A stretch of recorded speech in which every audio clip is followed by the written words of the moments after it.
అందరికీ హృదయపూర్వక ధన్యవాదములు.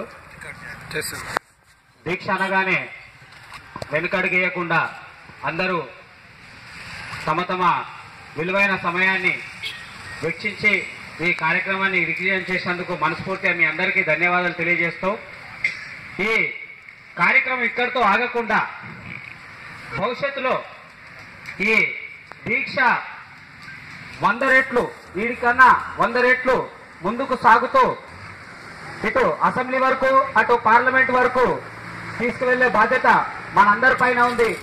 కాబట్టి మనం అందరం నడుం బిగిద్దాం. మన ఆశయ సాధన ఒకటే, వైశ్యుల రిజర్వేషన్ లేదా ఓసీల రిజర్వేషన్ మన ప్రక్రియ. కాబట్టి ఈ కేంద్ర ప్రభుత్వం రాష్ట్ర ప్రభుత్వం ఇప్పటికైనా మేల్కోవాలి. మనం ఏదైతే అడుగుతున్నామో అది సమభావనతోనే అడుగుతున్నాము. మనం ఇంకొకరిది ఎవరిది గుంజుకొని కానీ లేదా ఇంకెవరికి వ్యతిరేకం కాదు. చట్టం ప్రకారం మనకి ఏదైతే కావాలి అదే అడుగుతున్నాం తప్ప ఎవరిని అన్యాయం చేయాలని లేదా ఎవరికి సంబంధించింది మనం గుంజుకోవడం కానీ జరుగుతలేదు.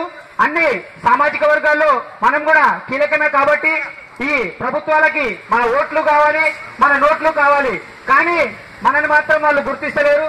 అందుకోసమే మనం ఈ ఉద్యమం చేపట్టినాం. ఈ పోరాటం ఇంతటితో ఆగకుండా భవిష్యత్తులో మనం ఉప్పెనగా అయ్యి గతంలో తెలంగాణ ఉద్యమంలో ఎంత కీలకంగానైతే మనము పాల్గొన్నామో, వైశ్యులు తెలంగాణ ఉద్యమంలో చాలా కీలకంగా పాల్గొన్నారు. చాలా మంది వ్యక్తిగతంగా చెప్పకపోవచ్చు కానీ చాలా కీలకంగా తెలంగాణ పోరాటంలో ఉన్నాము. అదేవిధంగా ఇప్పుడు మన రిజర్వేషన్ పోరాటంలో కూడా మనం ముందుండి మన భవిష్యత్ తరాలకి మంచి చేయాలనే ఆలోచనతో మనం అందరం ఒక్కటై కలిసి పోరాడదాం. ఇప్పటికైనా ప్రభుత్వం ఆలోచించాలి.